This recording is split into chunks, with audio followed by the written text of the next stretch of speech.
మీరు ట్రాన్స్ఫర్ చేయడానికి. ఎందుకంటే గవర్నమెంట్లో ఆఫీసర్స్ వెళ్తారు కానీ మీరు ఏదైతే అనుభవంతో లేకపోతే ఏదైతే థాట్ ప్రాసెస్తో మీ మీ గవర్నెన్స్ ఉందో దాన్ని మీరు ట్రాన్స్ఫర్ చేయడానికి అది ఒక మంచి ప్లాట్ఫామ్ అని మీకు తెలియజేస్తాను.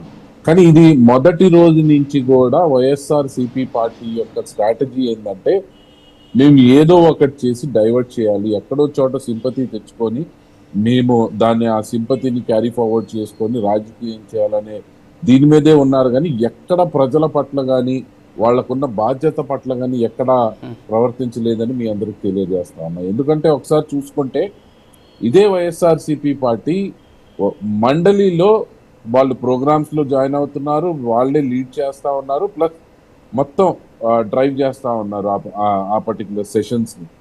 ఒకసారి చూసుకుంటే అక్కడ మెజారిటీ సభ్యులు ఉన్నారు కాబట్టి వాళ్ళకు మెజారిటీ అక్కడ ఉంది కాబట్టి మేము వస్తాం, ఇక్కడ మాకు మెజారిటీ ప్రజలు ఇవ్వలేదు కాబట్టి ఈ ఈ తక్కువ దాంట్లో మేము రాలేము, వచ్చినా వీళ్ళు అడిగే ప్రశ్నలు కానీ వీళ్ళతో కానీ మేము పోరాడలేమనే డైరెక్ట్ మెసేజ్ ఇక్కడ కనిపిస్తా ఉంది.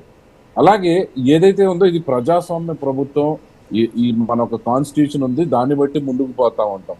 ఎప్పుడైతే ఒక ప్రజాప్రతినిధి తను ఓత్ తీసుకుంటాడో అక్కడ క్లియర్ గా తను చెప్తాను, నేను అబాయిడ్ చేస్తా అసెంబ్లీ రూల్స్ ని, నేను అక్కడ జరిగే సెషన్స్ అన్ని డిబేట్స్ అన్ని నేను పాటిస్తానని చెప్తా.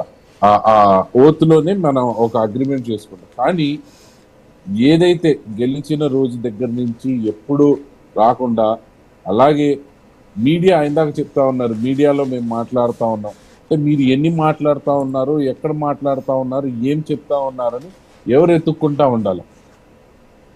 ఎవరికి మీరు చెప్తారు అంటే అక్కడ మీరు చెప్పింది కరెక్టో కాదో అనలైజ్ చేసే వాళ్ళు ఎవరు ఉంటారు? జస్ట్ మీకు నచ్చిన ఒక నలుగురు రిపోర్టర్ని తీసుకొచ్చి మీరు ముందు రాసుకున్న ఒక స్క్రిప్ట్ చదివేయడం తప్ప అక్కడ ఏం లేదు కదా.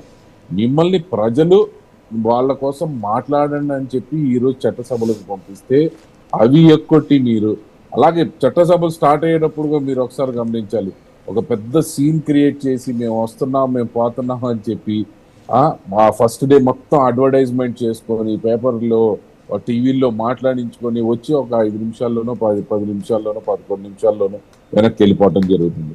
నేను ఒకటే చెప్తా ఉన్నా, మనకి సరే మీరు ప్రత్యేక హోదా అడుగుతున్నారు, సారీ మీరు అపోజిషన్ లీడర్ స్టేటస్ అడుగుతా ఉన్నారు, మీకు దాంట్లో ఏముంది? ఇంతకు ముందు సెషన్స్ లో ఎట్లా జరిగింది? మినిమం 10% సీట్లు కూడా ప్రజలు ఇవ్వలేదు కాబట్టి ఇప్పుడున్న స్పీకర్ గారు కానీ ఇప్పుడున్న ప్రభుత్వం కానీ మీకు అపోజిషన్ లీడర్ స్టేటస్ ఇవ్వలేదు. కానీ మీకు అర్థం కావాల్సిందంటే యాజ్ ఏ ఎమ్మెల్యేగా, యాజ్ ఏ పార్టీగా మీకంటూ కొంత సమయం ఉండిద్ది. ఆ సమయాన్ని మీరు తీసుకొని ఆ సమయాన్ని వాడుకొని మీరు లేవనెత్తే ప్రశ్నలు కానీ మీరు చెప్పాల్సిన విషయాలను కానీ ఖచ్చితంగా మీరు చెప్పవచ్చు. మీకు ఆ టైం స్లాట్ అన్నది ఖచ్చితంగా ఉండేది. కానీ వాటన్నిటిని పక్కన పెట్టి ఏదో మొదటి రోజు నుంచి సింపతి మాట్లాడాలి, మేము ఇది చేయాలని చెప్తాను. అలాగే